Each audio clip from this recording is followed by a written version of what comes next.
মা, কি ব্যাপার বলো তো? আজকে তিন বৌদিদের মধ্যে কাউকেই দেখতে পাওয়া যাচ্ছে না। তিনজনে কোথায় ডুব মারলো? তোমাকে বলেছিলাম না প্রত্যেকদিন বাড়ির মেন গেটটাই তালা মেরে রাখবে, যাতে ওরা তিনজনই কোথাও বেরোতে না পারে।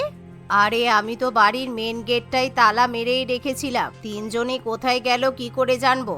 ওরা মনে হয় আমার ঘর থেকে চাবিটা চুরি করে বাড়ি থেকে পালিয়েছে। আমিও তো ওদেরকে সকালবেলা থেকে দেখতে পাচ্ছি না। অবশ্য যাবেই বা কোথায়? কোথাও তো যাওয়ারও জায়গা নেই। ঠিক এসে আমাদের বাড়িতেই জুটবে, তখন আচ্ছা করে দিও। কিন্তু আজকে তো ব্রেকফাস্ট বানানোর কেউ নেই, তাই আমি বরং অনলাইনে ব্রেকফাস্ট লাঞ্চ অর্ডার করে দিচ্ছি।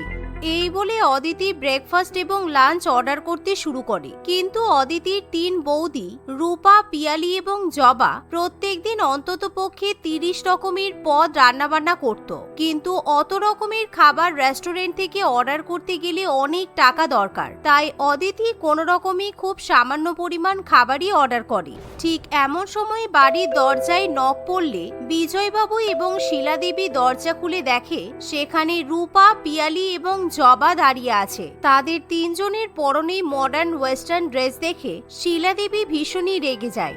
তোমাদের সাহস কি করে হলো আমার বাড়ির বউ হয়ে এই সমস্ত খোলামেলা জামা কাপড় পরেছো? তোমরা বেরিয়ে যাও, এখনই আমার বাড়ি থেকে বেরিয়ে যাও। আমি যেন তোমাদেরকে আমার বাড়ির ত্রিসীমানাতেও দেখতে না পাই। এই শুনে রূপা, পিয়ালি এবং জবা নিজেদের ব্যাগ থেকে একটা করে কার্ড বার করে শাশুড়ি মায়ের হাতে ধরিয়ে দেয়। হ্যাঁ, আমরা তো চলে যাওয়ার জন্যই এসেছি। এই যে আমাদের দ্বিতীয় বিয়ের কার্ড। আমরা তিন বৌমা আবার নতুন করে জীবন শুরু করছি, তাই আপনাদের নিমন্ত্রণ করতে এলাম। হাজার হোক আপনারা আমাদের এক শ্বশুর বাড়ি হবেন, আপনাদের নিমন্ত্রণ না করলে চলবে? আমাদের কথা শুনে অবাক হওয়ার কিছু নেই। আপনারাই তো সবসময় বলতেন যে আমরা এই বাড়ির বউ হওয়ার যোগ্য নই, তাই আপনাকে সত্যি প্রমাণ করে দিয়ে আমরা অন্য বাড়ির বউ হয়ে যাচ্ছি। আরে চলো চলো, আমাদের লেট হয়ে যাচ্ছে তো। বিয়ের জন্য শপিং করতে হবে। আমাদের উডবি হাজবেন্ডরা আমাদের জন্য অপেক্ষা করছে। আরে একটা কথা তো বলতে ভুলেই গেলাম, আমরা কিন্তু আবার লন্ডনে ডেস্টিনেশন ওয়েডিং করছি। আচ্ছা শাশুড়ি মা, আপনাকে কিন্তু আমরা লন্ডন থেকে ছবি পাঠাবো, কেমন? তিন বউয়ের মুখে এমন কথা শুনে তাদের শ্বশুরবাড়ির লোকেরা একেবারে আশ্চর্য হয়ে যায়। তারা স্বপ্নেও ভাবেনি তাদের তিন সংস্কারী, ভদ্র, সংসারী তিন বউ এরকম কাজ করতে পারে। কারণ জবা, পিয়ালি কিংবা রূপা তিনজনেরই বাপের বাড়ির অবস্থা খুব একটা আর্থিকভাবে সচ্ছল ছিল না। তাই তাদের শ্বশুরবাড়ির লোকেরা মনে করত যে তাদের তিন বউয়ের শ্বশুরবাড়ি ছাড়া অন্য কোথাও যাওয়ার মতো জায়গা নেই। তাই তারা তাদের তিন বৌমার উপর নিজেদের মন মর্জি চালাতে শুরু করে। ওয়াক থু, এটা কিরকম চা বানিয়েছো? চা নেই, চিনি নেই, দুধ নেই, চা পাতাও ফোটেনি ঠিক মতো। এরকম চা একদম ভালো লাগে না। যাও আমার জন্য ভালো চা বানিয়ে নিয়ে এসো। কিন্তু বাবা, এই নিয়ে আপনার জন্য 3 বার চা বানিয়ে আনছি। আমি ভালো করে চা বানিয়েছি, আমি ঠিকমতো চেখেও দেখেছি। আপনার মুখে কেন বারবার এই চাটা খারাপ লাগছে আমি বুঝতে পারছি না। বেয়াদব মেয়ে, তোমার শ্বশুর যখন বলছে চাটা ভালো হয়নি, তখন ভালো হয়নি। তুমি তোমার শ্বশুরের মুখে মুখে কথা বলছো। যাও আবার নতুন করে চা এনে দাও। আজকে যতক্ষণ না ভালো মতো চা হবে ততক্ষণ তোমাকে রান্নাঘরে চা করেই যেতে হবে।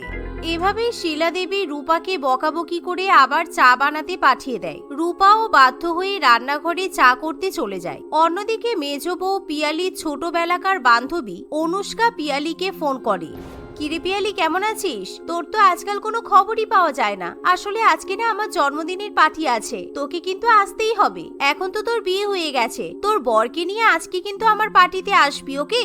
অনুষ্কার নিমন্ত্রণ পেয়ে পিয়ালি খুবই খুশি হয়। তাই পিয়ালি তখনই সুন্দর করে সাজগোজ করে রেডি হতে শুরু করে। এমন সময় পিয়ালির ননদ অদিতি সেখানে আসে। বাবা, বৌদি এত সুন্দর একটা গাউন পরে কোথাও যাচ্ছে মনে হচ্ছে। নিশ্চয়ই আমার দাদাই ওকে এই গাউনটা দিয়েছে। না, এই গাউনটা পরে কিছুতেই বৌদিকে বাড়ির বাইরে যেতে দেওয়া যাবে না। এই মনে করে অদিতি সোজা গিয়ে পিয়ালির গাউনটা ধরে এক টান মারে, যার ফলে পিয়ালির গাউনটাই ছিঁড়ে যায়। আরে অদিতি, তুমি কি করছো? তুমি তোমার গাউনটাই টেনে ছিঁড়ে ফেললে। তুমি এরকম করলে কেন? আজকে আমি এক জায়গায় বের হতাম, তোমার জন্য আমার এই ড্রেসটাই তো নষ্ট হয়ে গেল। এখন আমি কি পরে যাব? পেচির তো শখ কম না। তুমি আমাদের বাড়ির বউ হয়ে এরকম একটা মডার্ন জামা কাপড় পরে বাইরে বেরোবে? তোমার সাহস তো কম নয়। তোমার জন্য যে আমাদের বাড়ির মান সম্মান যাবে সেদিকে খেয়াল আছে? আমার দাদাকে বিয়ে করে কি ভাবছো? তুমি যা ইচ্ছে তাই করবে? এসব তুমি কি বলছো? তুমি নিজেই ইচ্ছে করে আমার গাউনটা ছিঁড়ে ফেললে। তাছাড়া এই গাউনটা তো এমন কিছু খারাপ নয়, ফুল স্লিভের গাউন, হাত পা বডি পুরোটাই ঢাকা। আমি তো আর তোমার মতো খোলামেলা জামা কাপড় পরছি না, তাই আমার মনে হয় না এতে মা বাবার খুব একটা মান সম্মান যাবে। এমন সময় চিৎকার চেঁচেমেচি শুনে শিলা দেবীও সেখানে চলে আসে। এই, তোমরা দুজনে ঝগড়া থামাও। আর মেজ বৌমা, এই ভর দুপুর বেলা রান্না বান্না ছেড়ে তুমি কোথায় যাচ্ছ? চুপচাপ রান্না বান্না করে আমাদেরকে খেতে দাও, আমরা অনেকক্ষণ ধরে খালি পেটে অপেক্ষা করছি। শাশুড়ি মায়ের কথা শুনে পিয়ালি ভীষণই রেগে যায়, কারণ পিয়ালিকেই সারাদিনের মধ্যে বেশিরভাগ রান্নাবান্না করতে হতো। তাই বিয়ের পর থেকে পিয়ালির মনে হয় সে যেন শ্বশুরবাড়ির চাকরি পরিণত হয়েছে। সারাদিন তো আপনাদের জন্য রান্না করেই যাচ্ছি, আজকে যদি আমি আমার বান্ধবীর বার্থডে পার্টিতে যাই তাহলে কি আপনাদের খুব অসুবিধা হয়ে যাবে? সব রান্নাবান্না তো করে রাখাই আছে, দিদি যদি আপনাদের খাবার পরিবেশন করে দেয় তাহলে তো আপনাদের কোনো অসুবিধা হওয়ার কথা নয়। যত বড় মুখ নয় তত বড় কথা। আজকে তোমাকে আমি সারা দিন রাত রান্নাঘরে বন্ধ করে রাখবো, দেখি তোমার ঘাড়ে কটা মাথা আছে যে তুমি আমার সামনে দিয়ে তোমার বান্ধবীর বার্থডে পার্টিতে যাও। এই বলে শিলা দেবী পিয়ালিকে জোর করে হাত ধরে টেনে নিয়ে রান্নাঘরে বন্ধ করে দেয়। পিয়ালি অনেক চেষ্টা করেও কান্নাকাটি করেও কিছুতেই রান্নাঘর থেকে বেরোতে পারে না। শ্বশুরবাড়ির এরকম ব্যবহারে পিয়ালির ভীষণ খারাপ লাগে। আসলে শিলা দেবী এবং তার পরিবারের কেউই তিন বউকে বাড়ির মানুষ বলে গণ্যই করত না। তারা সবসময় তিন বৌমার উপর যে কোনো প্রকারে অত্যাচার করত। দেখতে দেখতে এভাবেই সময় কাটতে থাকে। একদিন বিকেলবেলা শিলা দেবীর বাড়িতে দুইজন অতিথি আসে। হ্যাঁ রে শিলা, তোর বৌমাদের কি খবর? তাদেরকে তো বাড়ির বাইরে দেখাই যায় না। তোর বৌমারা যে কি ভালো আমি বলে বোঝাতে পারবো না। সারাক্ষণ আমার ঘরের পাশ দিয়ে হাতাখন্তির আওয়াজ হতেই আছে। কত রান্নাবান্না করে বলতো? রান্নাবান্না না কচু, আসলে ওরা কোনো রান্নাবান্না করতেই পারে না। সব রান্নাবান্না ভুল হয়, একটাও কোনো কাজ করতে পারে না। ওরা তো রান্নাঘরে রান্নাবান্না প্র্যাকটিস করে। রান্নায় না থাকে নুন, না থাকে মশলা, না থাকে তেল। আমরা ভালো মানুষ বলে কিছু বলি না, অন্য বাড়িতে বিয়ে হলে তাড়িয়ে দিত। তবুও তো তোর বাড়িতে তিনটে বৌমা আছে, আমার বাড়িতে তো কেউ নেই। আমার বাড়ির কাজের লোক কাল থেকে আসেনি, কতগুলো এঁটো বাসন পড়ে আছে জানিস তো? ওমা, তাই নাকি? তাহলে এক কাজ কর, আমার ছোট বৌমাকে তোর সঙ্গে নিয়ে যা। আমার ছোট বৌমাও তো বাসনটা ঠিক করে মাজতে পারে না। এই যে ছোট বৌমা, যাও তুমি সুরভি মাসিমার সঙ্গে ওনার বাড়িতে গিয়ে সংসারের কাজকর্মগুলো করে দিয়ে এসো। সুরভি, তুই বরং আমার বৌমাকে একটু কাজকর্ম শিখিয়ে দে। শাশুড়ি মায়ের কথা শুনে জবার খুব রাগ হলেও জবা চাইলেও কিছু বলতে পারে না। সে বাধ্য হয়ে প্রতিবেশীর বাড়িতে গিয়ে চাকরির মতো খাটতে থাকে। কয়েক ঘন্টা পর জবা যখন বাড়িতে ফিরে আসে, বিয়ের পর ভেবেছিলাম একটু সুখ পাবো, কিন্তু বিয়ের পর আমাদের শ্বশুরবাড়ির লোকেরা এমন অবস্থা করে দিয়েছে, মনে হচ্ছে বিয়ের আগে যেটুকু শাক ভাত খেয়ে থাকতে পারতাম তাতেই ভালো ছিলাম। হ্যাঁ, আমার হাতে দেখ 20 বার চার 100 বার রান্না করতে গিয়ে হাতের ছাল চামড়া সব উঠে গেছে। আমি আর পারছি না। আমিও তো একটা মানুষ, এভাবে আর কতদিন চলে? মাঝে মাঝে মনে হয় সত্যি সত্যি বাপের বাড়িতে চলে যাই। বিয়ের পর জয়ন্ত আমাকে এই গাউনটা কিনে দিয়েছিল, যেটা আজকে অদিতি ছিঁড়ে ফেললো। আমার একটা জামা কাপড় ওই মেয়েটা আস্ত রাখেনি। প্রত্যেকটা জামা কাপড়ই কোথাও যাওয়ার বাহানা করে নিয়ে যায় আর নষ্ট করে ফেরত দিয়ে যায়। না, আমার মনে হয় এবার আমাদের কোনো একটা ডিসিশন নেওয়া উচিত। অনেক দিন তো হলো, আমাদের শাশুড়ি মা ননদের অত্যাচার দিনের পর দিন বেড়েই চলেছে। ঘরে লাইট পাখা চললেই শাশুড়ি মা বন্ধ করে দিয়ে যায়। কালকে সারা রাত আমাকে গরমে কষ্ট করে শুতে হয়েছে। আমি আর এখানে থাকতে পারছি না, আমি আজকেই চলে যাব। কিন্তু দিদি, বিনা পারমিশনে আমরা কি করে বাড়ি থেকে বাইরে যাব? মা তো দরজায় তালা মেরে রাখে, আর চাবিও মায়ের ঘরে বালিশের তলায় থাকে। আমাদের পক্ষে তো বাড়ি থেকে বেরোনো সম্ভব নয়, আর গেলেও আমরা কোথায় বা যাব? আমার তো বাপের বাড়ির অবস্থাও অত ভালো নয় যে বাপের বাড়িতে গিয়ে উঠতে পারবো। তার উপর আমরা নিজেরাও কোনো কাজকর্ম করি না, কি করে আমরা নিজেদের পেট চালাবো? এত কিছু প্রতিকূলতা থাকা সত্ত্বেও রূপা কিছুতেই হার মানে না। রূপা ঠিক করে যে কোনো ভাবেই হোক সে তার শ্বশুরবাড়ির পরিবারকে জব্দ করবে। তাই সেদিন রাত্রিবেলা শাশুড়ি মায়ের ঘরে ঢুকে রূপা বালিশের তলা থেকে চুপি চুপি চাবি চুরি করে নেয়, আর তারা তিনজনে বাড়ি থেকে পালিয়ে যায়। কিন্তু তারা যখন বাড়িতে ফিরে আসে তখন তাদের পরিবর্তিত রূপ দেখে বাড়ির সবাই একেবারে হা হয়ে যায়। বৌমারা এসব কি বলছে? ওদের কি মাথা খারাপ হয়ে গেল নাকি? আমি তো বিশ্বাসই করতে পারছি না ওরা দ্বিতীয়বার বিয়ে করছে। পাড়ার লোকজন যদি এসব শুনতে পায় তাহলে আমি তো আর কোথাও মুখ দেখাতে পারবো না। এই ভেবে শিলা দেবী বলে, আরে তোমরা রাগ করছো কেন?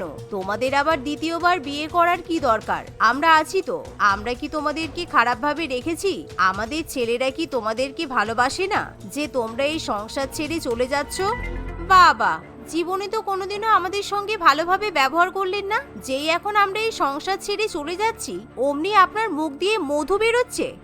দেখো, আমি বুঝতে পারছি আমরা ভুল করে ফেলেছি। তোমরা আমাদের ক্ষমা করে দাও। তোমাদের সঙ্গে আমরা আর কখনো খারাপ ব্যবহার করব না। তোমরা যদি চলে যাও তাহলে আমাদের কি হবে? আমাদের কে দেখবে বলো? এই সুরেশ, রাকেশ, পল্লব, তোরা তোদের বৌদির আটকাতে পারছিস না? হ্যাঁ রূপা, প্লিজ তুমি থেকে যাও, দয়া করে আমাদের বাড়ি ছেড়ে যেও না। হ্যাঁ পিয়ালি, আমি আমার মায়ের হয়ে ক্ষমা চেয়ে নিচ্ছি। মা যদি কোনো ভুল করে থাকে তার জন্য তুমি আমাকে ক্ষমা করে দাও, কিন্তু দয়া করে আমাদেরকে ছেড়ে যেও না। আমি সোজা কথা বলে দিচ্ছি, যদি জব এখান থেকে চলে যাই তাহলে আমি এই বাড়ি ছেড়ে চলে যাব।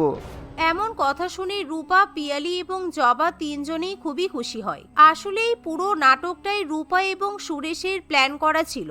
আগের দিন রাত্রিবেলা বাড়ি থেকে তিন বউ পালিয়ে যাওয়ার আগে, দেখো সুরেশ, তোমার বাবা মায়ের অত্যাচার আমি কিন্তু আর সহ্য করতে পারছি না। তুমি যদি তোমার বাড়ির লোককে কিছু বলতে না পারো তাহলে কিন্তু আমি এই বাড়ি ছেড়ে সত্যিই চলে যাব। তোমার বাবা মা জীবনেও শোধরাবে না। এবার কিন্তু ওদেরকে যে কোনো উপায়ে জব্দ করতেই হবে। দেখো, আমি তোমার সব কথা খুব ভালো মতোই বুঝতে পারছি, কিন্তু মাকে এইভাবে বললে তো মা কোনো কথাই শুনবে না। অন্য কোনো একটা বুদ্ধি বার করতে হবে। অবশ্য আমার কাছে একটা উপায়ও আছে। যদি একান্তই উপায়টা কাজ না করে তাহলে আমি তোমাকে নিয়ে আলাদা হয়ে যাব, কথা দিলাম। কিছুক্ষণ ভাবনা চিন্তা করার পর সুরেশ নিজেই বাড়ির তিন বউকে সেকেন্ড ম্যারেজ করার আইডিয়াটা দেয়, আর তাদের সেই প্ল্যান খুব ভালো মতো কাজ করে। সেদিনের পর থেকে শিলা দেবী এবং তার পরিবারের কেউই বাড়ির তিন বউয়ের উপর অত্যাচার করতে পারে না। এভাবেই তিন বউ তাদের শ্বশুরবাড়ির লোকেদেরকে জব্দ করে। সারদা দেবী তার 5 বৌমা রিমি, মোনা, পিঙ্কি, টিয়া এবং টুম্পাকে নিয়ে খুব দুশ্চিন্তায় থাকত। বৃদ্ধ বয়সে সারদার জীবনে কোনো সুখ ছিল না, কারণ তার 5 বৌমাই খুবই ঝগড়ুটে প্রকৃতির ছিল। প্রত্যেক দিন তাদের মধ্যে কোনো না কোনো বিষয় নিয়ে ঝগড়া লেগেই থাকত। এমনই একদিন 5 বৌমা রান্নাঘরে নিজের নিজের কাজে ব্যস্ত ছিল। বড় বৌমা রিমি তার জন্য অরেঞ্জ জুস তৈরি করছিল। ব্যাস, আমার orange juice ready. Bread butter আর জুস খেয়ে নিলেই আমার ব্রেকফাস্ট হয়ে যাবে। আমি বাবা সবার মতো সকালে লুচি, তরকারি, রুটি এসব খেতে পারি না। জানি না বাকিরা কি করে সব খায়। যাই, নিজের ঘরে গিয়ে আরাম করে বসে বসে খাবো। হ্যাঁ যাও, আর তাড়াতাড়ি খেয়ে চলে এসো। বেলা 12টা বাজে, দুপুরের রান্না বাকি এখনো। রান্নাঘরে অনেক কাজ, নিজের ঘরে গিয়ে বসে থাকবে না যেন। হ্যাঁ, যা বলেছো। দিদি তো রোজ এমনই করে। আমার এত শরীর খারাপ, আমি তাও দেখো কত কাজ করছি। হাঁচি! হঠাৎ করে পিঙ্কি অনেক জোরে হাঁচি করায় রিমি খুব ভয় পেয়ে যায়। সে চমকে ওঠার ফলে তার গ্লাস থেকে কিছুটা জুস মেজো বৌমা মোনার গায়ে পড়ে যায়। এই দেখো, এটা কি করলে তুমি? হ্যাঁ, কাজ করার কথা বললাম বলে তুমি আমার গায়ে জুস ঢেলে দিলে। তুমি তো খুব চালাক। আরে না রে, কি সব বলছিস? আমার কোনো দোষ নেই, আমি তো জুস নিয়েই যাচ্ছিলাম। এই যে পিঙ্কি এত জোরে হাঁচি করেছে, আমি ভয় পেয়ে গেছি আর জুস তোর গায়ে পড়ে গেছে। ওহো রে, দোষ করলে তুমি। জুস তোমার হাত থেকে পড়েছে, আর দোষ হলো কার? আমার। আর আমার হাঁচির। হাঁচি পেলে কি করব? আগেই তো বললাম আমার শরীর খারাপ। দেখছিস না এখানে কতজন আছে? হাঁচিটা তো আস্তে আস্তে করতে পারতিস তুই। তোর গলা যেমন লাউড স্পিকার, তেমনি তোর হাঁচিও লাউড স্পিকার, যে পুরো পাড়া কেঁপে উঠলো। আরে তুমি তো আজব, যে জুস ফেলেছে তাকে না কথা শুনিয়ে আমাকে বলছো কেন? আমার হাঁচিতে পাড়া কেঁপে যায়, তাই তো? আর তুমি যখন পরমাণু বোমার মতো জোরে জোরে পাদ মারো তখন তো পুরো পৃথিবী কেঁপে ওঠে। চুপ কর, ফালতু কথা বলিস না। আমি একা পাদ মারি না, ওকে? তোরা কেউ কম নোস। আচ্ছা দিদি, তুমি যাও, জল নিয়ে এসো। আমার শাড়িতে দাগ লেগে গেছে, এটা তুলতে হবে। যাও, কি দেখছো হা করে? তুই ছোট হয়ে আমাকে জল আনতে বলছিস? তুই আমাকে হুকুম করছিস? আমি কি তোর চাকর নাকি? যা, নিজের কাজ নিজে কর। আমি এখন ব্রেকফাস্ট করব। ঠিক আছে, তুমি যাও, দেখো আমি কি করি। আমি একটা বড় ড্রামে করে অরেঞ্জ জুস তৈরি করব, আর তোমার আলমারিতে যত শাড়ি আছে সব শাড়ি অরেঞ্জ জুসের মধ্যে চুবিয়ে দেব। তোর এত বড় সাহস! দেখি তুই কেমন পারিস। এই তোমরা থামো, দেখো তোমাদের জন্য তরকারি পুরো ছাই হয়ে গেছে। দেখো দেখো কি অবস্থা হয়েছে দেখো। ইস, আজকে শাশুড়ি মা আমাকে যদি কিছু বলে আমি বলে দেব যে তোমাদের জন্য এসব হয়েছে। এই আমাদের জন্য কেন? আমরা কি করলাম? হ্যাঁ, তরকারি তো তুই রান্না করছিলি, আমরা রান্না করছিলাম নাকি যে আমাদের বলছিস? তরকারি আমি রান্না করছিলাম ঠিকই, কিন্তু তোমরা চারজনে যে ঝগড়া করছিলে সেটা বলো। তোমাদের ঝগড়া দেখতে গিয়েই তো আমার তরকারি পুড়ে গেল। আমি ঝগড়া করিনি, আমি চুপ করে নিজের কাজই করছিলাম। আমি শাকেও থাকি না আর মাছেও থাকি না, ওকে? কেউ আমাকে কিছু বললে তার মুখ আমি ভেঙে দেব। আমাকে রাগাবে না বলে দিলাম, না হলে আমি সব তছনছ করে দেব। এই বলে বাড়ির সবচেয়ে ছোট বৌমা টুম্পা রান্নাঘরের বাসনপত্র ছুঁড়ে ছুঁড়ে সব ফেলে দিতে শুরু করে। আসলে টুম্পা এমনিতেই খুব কম কথা বলতো, আর সে সবার সঙ্গে তেমন ঝগড়াও করতো না। কিন্তু কেউ তাকে অযথা কিছু বললে কিংবা কথা শোনালে সে খুব রেগে যেত, আর রেগে গিয়ে সব জিনিসপত্র ভাঙচুর করতে শুরু করত। পাঁচ বৌমার মধ্যে এভাবেই তুমুল ঝগড়া চলতেই থাকে। কিছুক্ষণ পর সেখানে তাদের শাশুড়ি মা আসে। সবাই তাকে দেখে শান্ত হয়ে যায়, কিন্তু সারদা দেবী কাউকে কিছু না বলে এক গ্লাস জল নিয়ে সেখান থেকে চলে যাচ্ছিল। সবাই তাকে দেখে খুব অবাক হয়। মা আমাদের কিছু বললেন না কেন? কি ব্যাপার, আজকে সূর্য কোন দিক থেকে উঠলো? মা, আপনি ঠিক আছেন তো? আপনার শরীর ঠিক আছে? সারদা দেবী তার কান থেকে তুলো বের করে বলে, তোমরা কি কেউ কিছু বললে আমাকে? আমি শুনতে পাইনি কিছু। দেখ তোরা, শাশুড়ি মা কানে তুলো ঠুসে রেখেছিল। মা, আপনি কানে তুলো গুজে রেখেছিলেন কেন? কানে কিছু হয়েছে নাকি আপনার? আমি কানে তুলো গুজে রেখেছি যাতে আমি তোমাদের এই ঝগড়াঝাটির আওয়াজ থেকে মুক্তি পাই। তোমরা তো এক একটা কুকুরের মতো। কুকুরের লেজ যেমন জীবনে সোজা হয় না, তেমনি তোমরাও কোনোদিনও শুধরাবে না। হায় রে হায়, তোমরা সবাই শুনছো? মা আমাদের সবাইকে কুকুরের সঙ্গে তুলনা করছে। মা, আপনি কিন্তু এভাবে আমাদের অপমান করতে পারেন না। আর তাছাড়া তুলনা করার জন্য অন্য কোনো পশু খুঁজে পাননি? কোনো কিউট ধরনের পশু, এই যে ধরুন পান্ডা অথবা অন্য কোনো? তাহলে বেচারা পান্ডার অপমান হয়ে যেত না? তোমাদের পাঁচজনের নিজেদের মধ্যে ঝগড়া করা হয়ে গেছে বলে তোমরা কি এখন আমার সঙ্গে ঝগড়া করবে? মা, আমরা মোটেই ঝগড়া করছিলাম না। হ্যাঁ, সেই তোমাদেরকে বোঝাতে আসাচ্ছে দেয়ালে মাথা ঠোকা অনেক ভালো। এভাবেই সারদা দেবী তার পাঁচ বৌমাকে অনেক কথা শোনায় এবং আবারও কানে তুলো ভরে সেখান থেকে চলে যায়। এটা সারদা দেবীর বাড়িতে নিত্যদিনের ঘটনা ছিল। তার বাড়িতে পাঁচ ঝগড়ুটে বৌমার জন্য শান্তি নামে কোনো জিনিসই ছিল না। তাদের এই ঝগড়ার কারণে পাড়া পড়োশি খুব রাগ করত। মাঝে মধ্যেই সবাই এসে তাদের বাড়িতে অবজেকশন জানাতো, কিন্তু কেউ অভিযোগ করতে এলে পাঁচ বৌমা তার সঙ্গেও ঝগড়া করে তাকে তাড়িয়ে দিত। একদিন তাদের পাড়ায় এক চুড়িওয়ালা এসেছিল। চুড়ি নেবেন? চুড়ি লাল নীল সবুজ রং বেরঙের ডিজাইনার চুড়ি পরলে হাতে আমার চুড়ি বুড়িটাও হয়ে যাবে একটা ইয়াং ছুরি। তাই আসুন নিয়ে যান রং বেরঙের চুড়ি, আর সাথে সাথেই হয়ে যান ছুরি। চুড়িওয়ালার আওয়াজ পেয়ে সারদা দেবীর পাঁচ বৌমায় একসঙ্গে বাইরে বেরিয়ে আসে। আমাকে সবুজ রঙের চুড়ি দেখাও, সবুজ রং আমার খুব ভালো লাগে।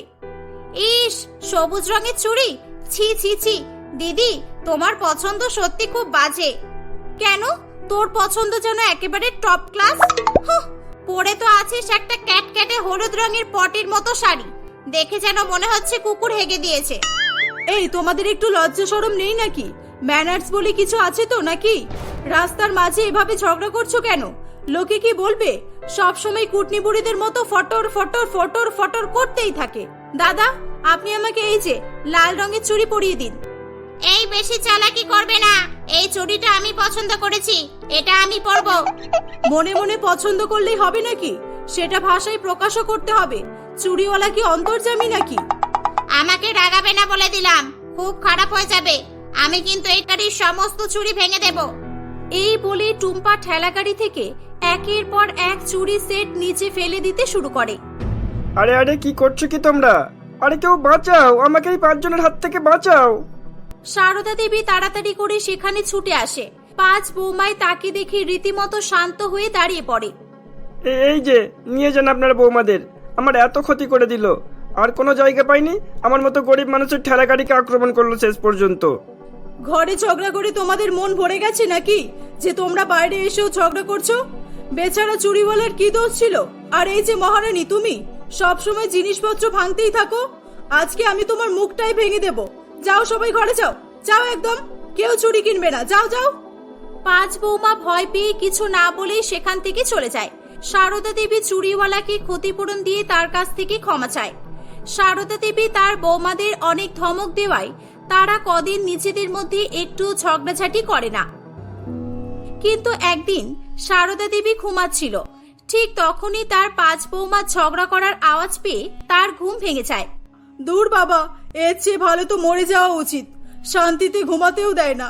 না, আজকে এদের একটা না একটা ব্যবস্থা করতেই হবে।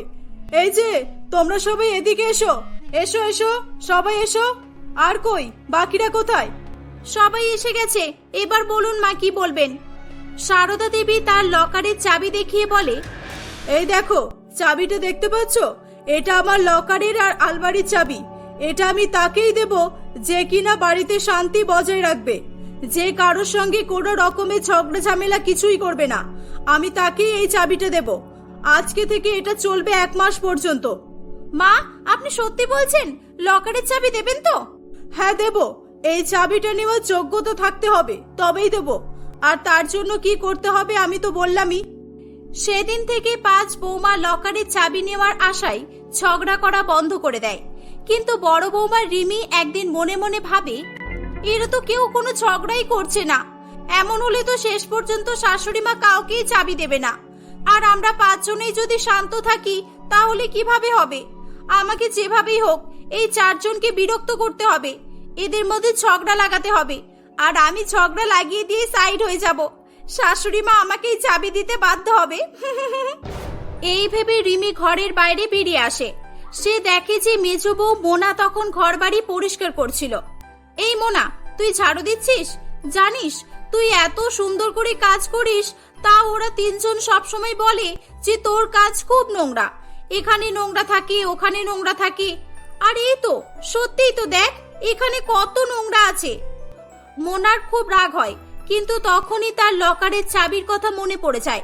তাই সে নিজেকে শান্ত করে বলে, তুমি ঠিকই বলেছো দিদি, আমি এটা খেয়াল করিনি। আর বাকিরাও ঠিকই বলেছে। আজ থেকে আমি খুব ভালো করে মন দিয়ে কাজ করব। ঠিক আছে তো দিদি? রিমির আর কিছু বলার থাকে না, সে সেখান থেকে চলে যায়। অন্য আর একদিন সে দেখে যে পিঙ্কি ঘর মুছছে। রিমি ইচ্ছা করেই জুতা পরে ফ্লোরের উপর দিয়ে হেঁটে চলে যায়। সারা ফ্লোরের উপর রিমির জুতার দাগ পড়ে যায়। পিঙ্কি খুব রেগে যাওয়া সত্ত্বেও হাসি মুখে সিচুয়েশন হ্যান্ডেল করে নেয়। এভাবেই রিমি সবার পেছনে লাগার চেষ্টা করে, কিন্তু কেউ একে অপরের সঙ্গে ঝগড়া করে না। বাড়িতে আলাদাই একরকমের শান্তি দেখা যেত। সারদা দেবী বেশ আরামে দিন কাটাচ্ছিল। এভাবেই দেখতে দেখতে 1 মাস কেটে যায়। 1 মাস পর 5 বৌমা সারদা দেবীর কাছে আসে। এই মরেছে, 1 মাস তো কেটে গেছে, এরা তো কেউ ঝগড়া করেনি। এবার তো এরা চাবির জন্য ঝগড়া করবে। হে উপরওয়ালা, তুমি রক্ষা করো। মা, আমরা আপনার কাছে লকারের চাবি চাইতে আসিনি। আমাদের কারোর লকারের চাবি লাগবে না। আমরা জানি যে আপনি চাবির লোভ দেখিয়ে আমাদেরকে শোধরানোর চেষ্টা করছিলেন। হ্যাঁ মা, আর আপনার প্রচেষ্টা বিফলে যায়নি। আমরা এই 1 মাস ঝগড়া না করে নিজেরাও খুব শান্তিতে ছিলাম। আমরা আমাদের ভুল বুঝতে পেরেছি। আমাদের জন্য আপনার কত অসুবিধা হতো। মা, আমরা 5 জনে আর ঝগড়া করব না। আমরা এমনই মিলেমিশেই থাকবো। মিলেমিশে থাকার মধ্যে আলাদাই একটা আনন্দ আছে। সারদা দেবী তার 5 বৌমার কথা শুনে খুব খুশি হয়। তবুও সে তাদের বিশ্বাস করতে পারছিল না। কিন্তু তার 5 বৌমা সত্যি সত্যি পুরোপুরি পাল্টে গিয়েছিল। 5 জনে মিলেমিশে শান্তিতে বসবাস করতে থাকে। সারদা দেবীকে এখন আর তার বৌমাদের ঝগড়ার হাত থেকে বাঁচার জন্য কানে তুলো দিতে হতো না।